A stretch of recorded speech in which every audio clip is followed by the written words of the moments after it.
What's up sa inyo, no? Malamaya is here. So today, samahan nyo akong bisitahin ng aking best friend na si Raymart, no?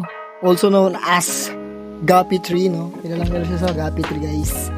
No? So today, pupunta tayo sa kanya. Bibigyan natin yung mga PKBM natin na trio, no? Tapos nang magdadap na. So, pag yun, update ko kayo sa ating mga isda. Ayan, nakakisya natin mga akre. Nag-ready na tayo, no? Kasi nga, minomonitor natin sila kasi magdadrop itong mga to. No, dalawa dyan is magdadrop. Yung isa is malapit na, no? Kitang-kita nyo man, bilog na bilog. Yun, guys. Tapos naman, yung sa may tawag dito, sa ating mga ivory. Ayan, guys. Text lang. Tapos ito naman yung ating mga fry ng leopard short body glass belly. Ayan, napakarami yan, guys. It's in. No? Bilisan lang to, guys. Hindi ko na papabahain. At pupunta tayo sa ating tropa, no? So, yun lang pabilisan lang to. Let's go! At ito, no?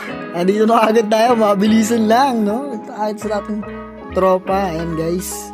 Nakita nyo yung mga ref tag niya. Ayan. Dito, mga nakalagay dyan is mga fry, no? Ginagawa ko. Yung mga akre. Yung mga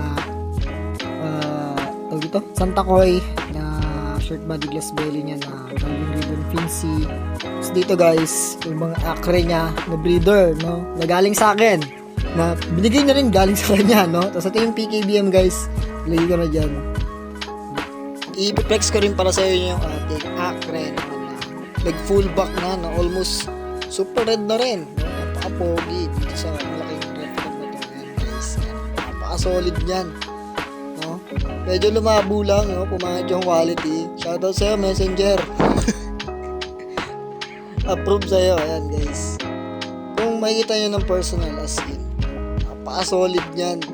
Ayan yung kanyang akre na binigay sa akin, no? Tapos, ibinalik ko sa kanya. So, ayan, guys. No? Sana mapadrop niya ulit to.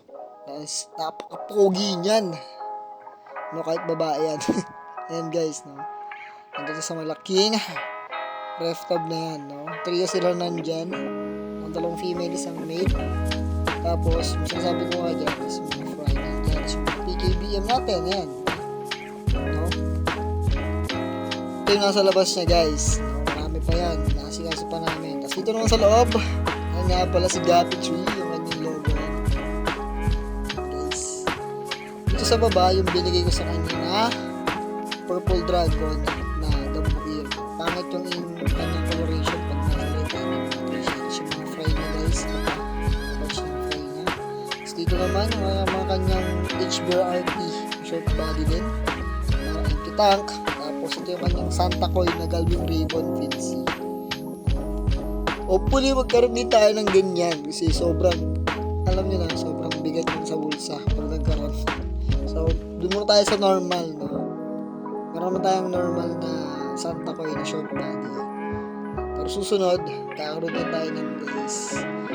Nagko-collect tayo ng mga Calvin Ribbon. Tapos dito naman sa kanya kabilang tank, no? Yung mga ABT niya na half moon, napaka-pogi.